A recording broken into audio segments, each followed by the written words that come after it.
اعوذ باللہ من الشیطان الرجیم، بسم اللہ الرحمن الرحیم۔ 3 جون 1947 کو ہندوستان کے آخری وائسرائے لارڈ ماؤنٹ بیٹن نے تقسیم ہند کا منصوبہ پیش کیا۔ دراصل انگریزوں نے جہاں بھی حکومت کی، ان کی پالیسی ڈیوائیڈ اینڈ رول یعنی تقسیم کرو اور حکومت کرو کی رہی۔ جیسا کہ پوری عرب دنیا یا تو ایک یونٹ کے طور پر خلافت عثمانیہ کا حصہ رہا یا انگریزوں کے قبضے میں چلے جانے اور پھر آزادی کے بعد 22 ٹکڑوں میں بانٹ چکا۔ اس طرح 1965 میں سنگاپور کو ملیشیا سے الگ کر دیا گیا تو مشرقی تیمور کو انڈونیشیا سے۔ مختصر یہ کہ تقسیم ہند کا منصوبہ خالصتاً برطانوی سامراج کا منصوبہ تھا۔ اس منصوبے کے نتیجے میں پاکستان وجود میں آیا۔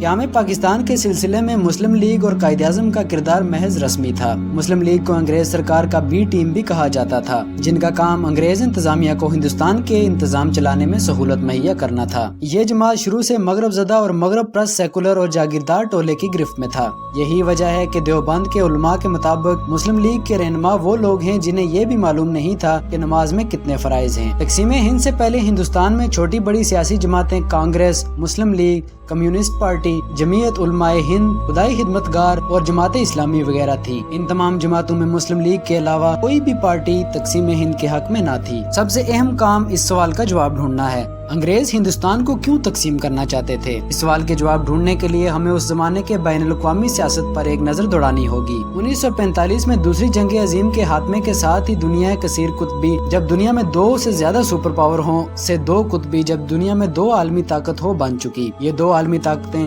روس اور امریکہ تھی۔ دونوں کے درمیان سرد جنگ کی شکل میں ایک نظریاتی جنگ کا آغاز ہو چکا تھا۔ ہندوستان پر حکومت کرنے والا برطانیہ اب امریکہ کے شاگرد کے طور پر سامنے آ چکا تھا، تو دراصل تقسیم ہند کا منصوبہ برطانیہ سے زیادہ امریکہ کی چاہت۔ 1940 سے کانگریس پارٹی کی صدارت جواہر لال نہرو کے پاس آ چکی تھی۔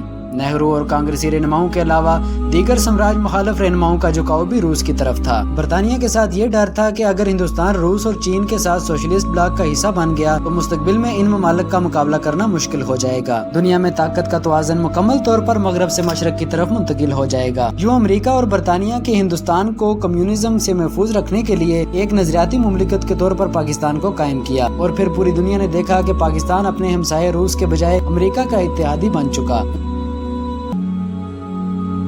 امریکہ کے اتحادی بننے میں ایک بڑی وجہ یہ بھی تھی کہ عوام کو اس بات پر ورگلا دیا گیا تھا کہ امریکہ والے اہل کتاب ہیں، جبکہ روسی تو دوریاں ہیں جو خدا کو بھی نہیں مانتے۔